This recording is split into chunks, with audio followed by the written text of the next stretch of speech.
What if a single handshake could rewrite the story of the universe? Picture this, if you will.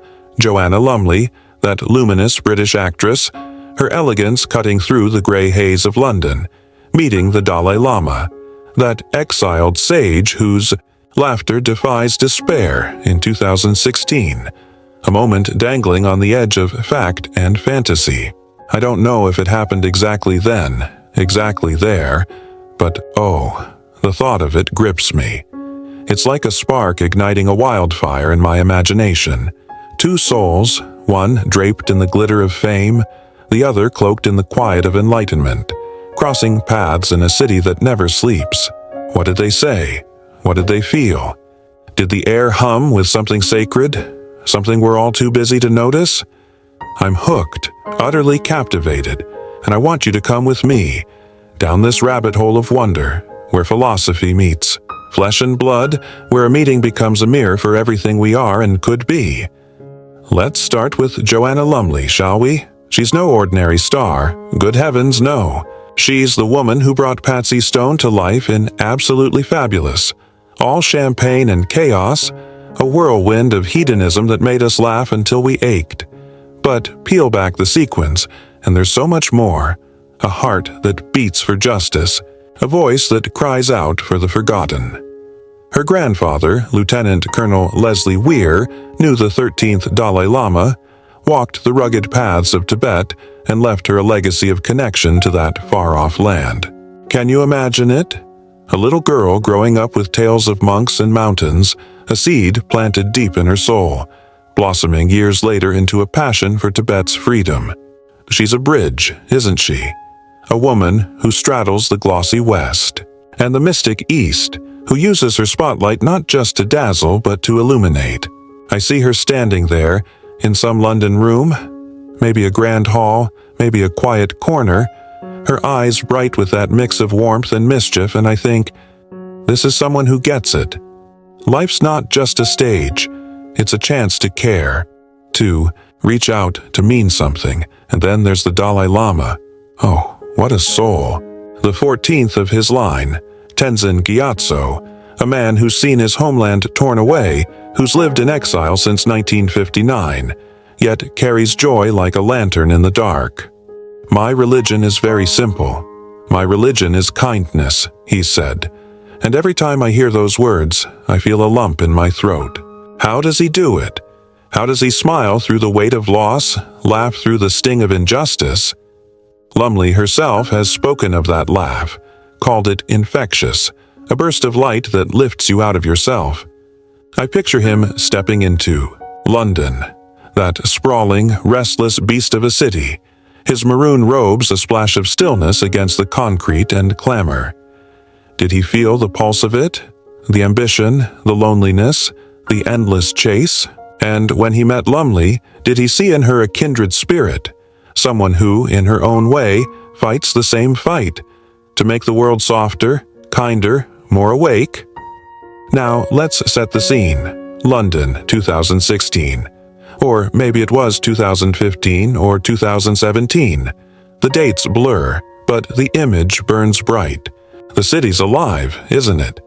A symphony of horns and voices, a tapestry of faces from every corner of the earth. Big Ben tolls, the Thames glints under a moody sky, and somewhere in that urban sprawl, two figures meet. Maybe it's a grand event, hundreds gathered, cameras flashing, or maybe it's intimate. Just a handful of souls in a room with peeling paint and a flickering bulb. I see Lumley, radiant as ever, her voice that velvet purr, extending a hand or a bow. Did she bow? I bet she did, out of respect, out of awe. And the Dalai Lama, his eyes crinkling with that childlike delight, clasping her hand or nodding back, a gesture that says, I see you. What must it have felt like, that moment of contact? Did time slow? Did the noise of London fade, leaving only the hum of something deeper, something eternal? I'm jealous, I admit it. Jealous of that proximity to grace, that chance to stand, in the glow of two people who've chosen light over shadow. But let's not stop at the surface. Let's dive in, plunge into the philosophical current swirling beneath this encounter. Because this isn't just a celebrity photo op. Oh no, it's a collision of worlds, a dialogue of being itself. Martin Heidegger whispers in my ear, being in the world. Lumley's world, glamour, scripts, applause, meets the Dalai Lama's, prayer, exile, silence. And suddenly, it's not about where they are, but how they are. Together, they embody Mitsing, that being with others that gives life its texture. Don't you feel it? The way we're all tangled up in each other? The way a single meeting can ripple out, touching lives neither of them will ever know? I think of Lumley, her identity a mosaic of roles, actress, activist, dreamer, and the Dalai Lama. His selfhood dissolved into a universal we. What happens when the ego meets the ego-less? Does it clash, or does it melt? I'd wager it melts into something warm, something true, something that says, we're all in this together. And oh, the absurdity of it all. Albert Camus looms. Large here, doesn't he? That existential giant who saw life as a tug-of-war between our craving for meaning and the world's cold shrug. Lumley's career, brilliant, fleeting, a string of moments destined to fade, echoes that impermanence. She shone so brightly, yet the spotlight moves on, doesn't it?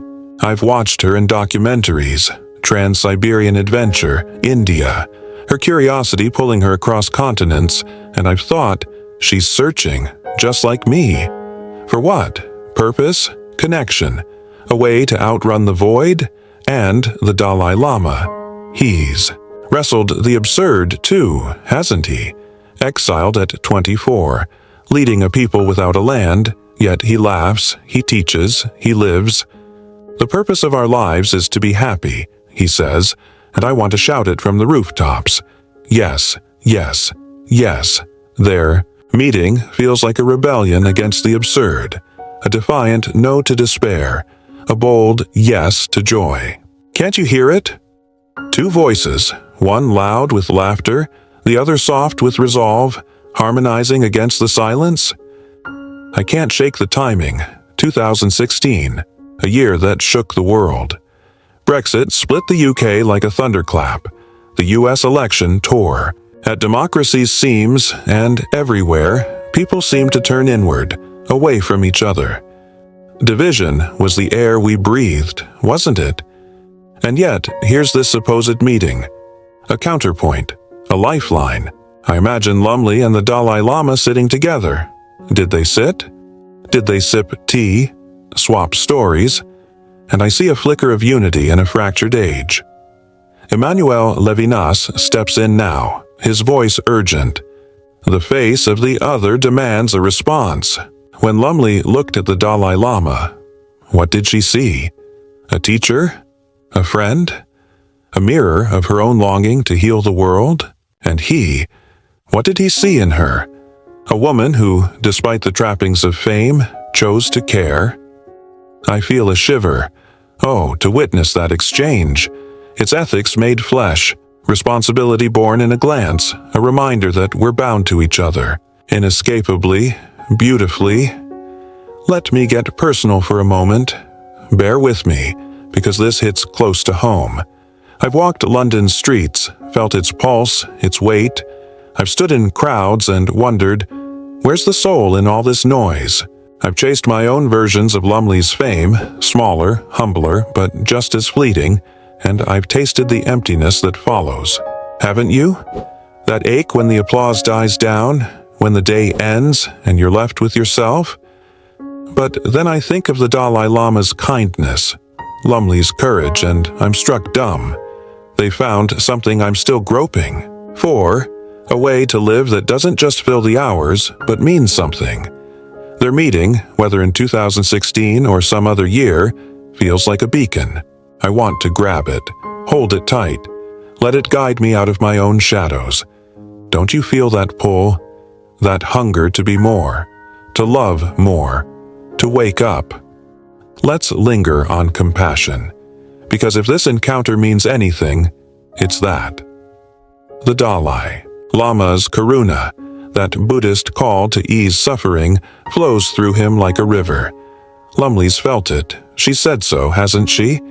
In interviews, in documentaries, she's glowed when she talks about him, about his simplicity, his warmth.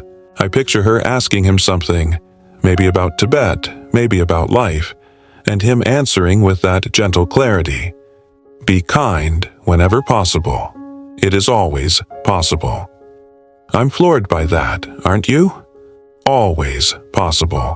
Even in London's rush, even in 2016's turmoil, even now, as I type these words and you read them. I see Lumley nodding, her own kindness, her Gurkha campaigns, her animal rights work, echoing his.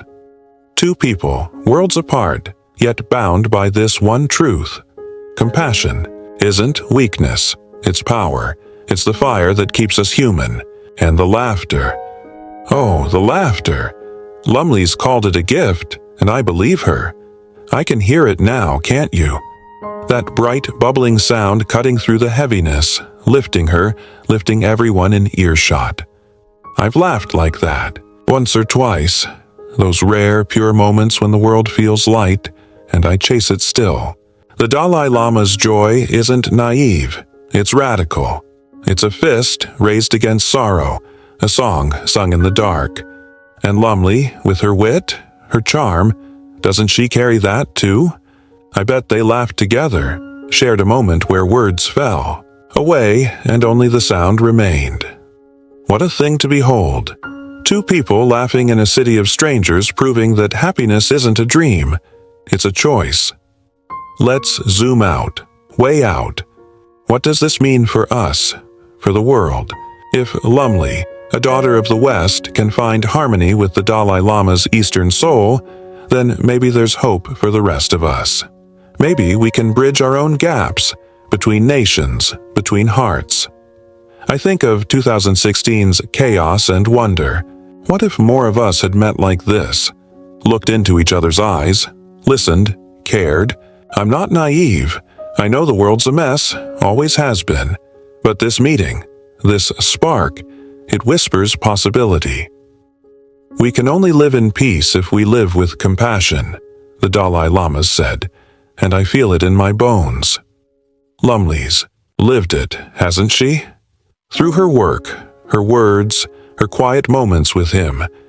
And me, I want to live it too. Don't you?